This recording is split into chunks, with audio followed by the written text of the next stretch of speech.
Assalamualaikum sahabat pencari ilmu.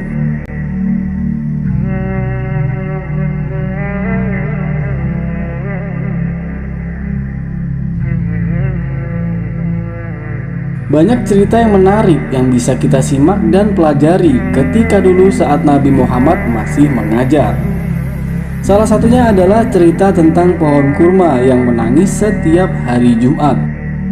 Salah satu riwayat Jabir bin Abdullah mengabadikan kisah ini.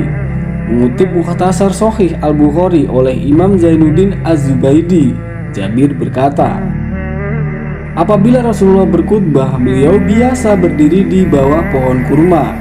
Ketika sebuah mimbar disediakan untuk beliau, kami mendengar pohon kurma itu menangis seperti tangisan unta betina yang hamil. Maka beliau turun dari mimbar dan mengelus pohon tersebut. Kisah pohon kurma menangis pada hari Jumat. Kisah ini berawal dari tanggung jawab dan tugas Rasulullah SAW setelah hijrahnya dari Mekah ke Madinah. Mengutip dari buku Cinta 1000 Dirham Merajut Rindu Rasulullah, Al-Mustafa karya Ustadz Dr. Miftahur Rahman El-Banjari, membangun masjid adalah tugas pertama Rasulullah SAW ketika tiba di Madinah. Pada saat itu unta Nabi berhenti tepat di tempat dibangunnya masjid yang dikenal dengan nama Masjid Nabawi. Tanah tempat unta itu berhenti adalah milik anak yatim bersaudara. Selanjutnya diketahui bahwa tanah yang telah dibeli tersebut berbentuk seperti bujur sangkar dengan luas hanya sekitar 1060 meter persegi. Masjid yang didirikan pada awal masa itu pun sangat sederhana, hanya berupa tanah lapang yang dikelilingi tembok tanah liat menyerupai lingkaran. Ketika masjid ini sudah dibuka, Rasulullah SAW sering menyampaikan dakwah sambil menghadap ke jamaah. Dia diposisikan di sebelah kanan, di mana yang sekarang dikenal sebagai mihrab Nabi di bagian paling depan masjid, bertumpu pada pohon kurma. Pada saat jumlah jamaah semakin bertambah banyak, orang-orang berdesakan memenuhi masjid. Mereka yang duduk di barisan belakang atau paling jauh dari Rasulullah SAW tidak bisa melihat wajah Rasulullah. Para sahabat saat itu juga kasihan melihat Rasulullah SAW yang kelelahan jika berdiri terlalu lama saat berdakwah. Lalu sebagian sahabat ada yang mengusulkan untuk membuatkan mimbar khusus untuk Rasulullah. Di atas mimbar itu Rasulullah akan dapat sesekali duduk beristirahat atau bahkan menyampaikan khutbahnya sambil duduk. Di samping itu pula para sahabat yang berada di posisi paling belakang tetap bisa menyaksikan wajah Rasulullah SAW. Lalu Nabi Muhammad SAW menyetujuinya.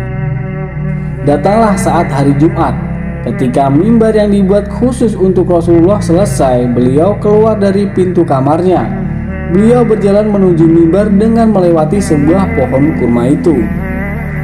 Pada saat Rasulullah SAW menaiki mimbar untuk berkhutbah, pada saat itu pula para sahabat yang hadir di masjid itu mendengar bunyi rintihan seperti menangis. Bahkan debu-debu dari tembok masjid itu berguguran. Suara tangisan itu terdengar semakin lama semakin keras. Para sahabat yang mencari sumber suara tangisan itu merasa semakin kebingungan. Lalu Rasulullah SAW kemudian turun dari mimbar dan mendekati pohon kurma yang sering beliau gunakan sebagai sandaran. Beliau meletakkan tangannya yang mulia pada batang pohon kurma itu, kemudian mengusap lalu memeluknya. Atas izin Allah SWT, perlahan-lahan suara tangisan itu perlahan mereda. Rasulullah SAW pun mengajak berbicara kepada pohon kurma itu.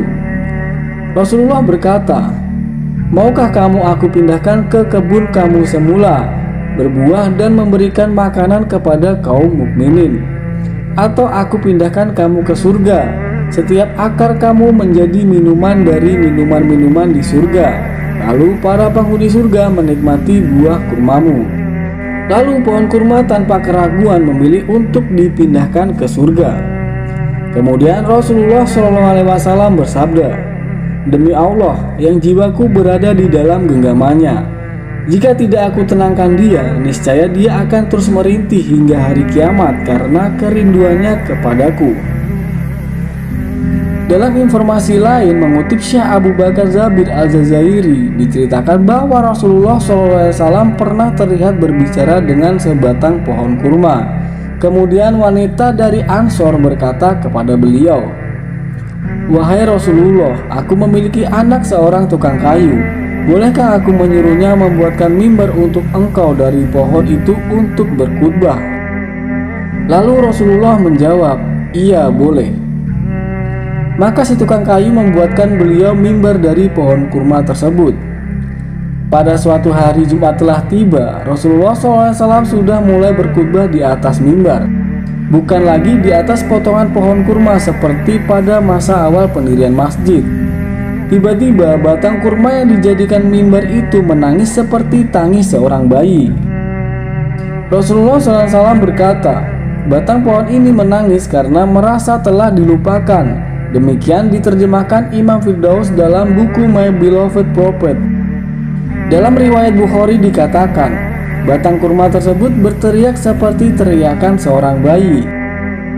Rasulullah lalu turun dari mimbar itu dan memeluknya.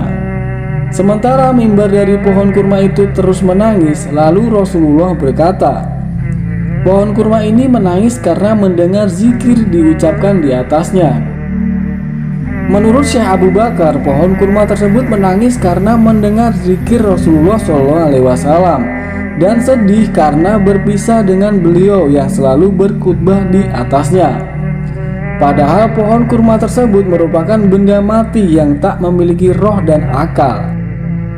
Hal demikian, kata Syekh Abu Bakar, menjadi tanda dan bukti yang menunjukkan kenabian Muhammad SAW dan kebenaran risalahnya. Dan hal ini juga merupakan mukjizat besar yang hanya dimiliki oleh Rasulullah SAW. Ibnu Hajar dalam pendapat yang dikutip Imam An-Nawawi melalui Syarah Riyadhus Shalihin jilid 3 menambahkan, hadis tentang kisah pohon kurma yang menangis tersebut menjadi bukti bahwa Allah Subhanahu wa Ta'ala terkadang memberi nalar pada benda mati bak seekor hewan, bahkan seperti seekor hewan yang mulia. Wallahu a'lam bishawab. Wassalamualaikum warahmatullahi wabarakatuh.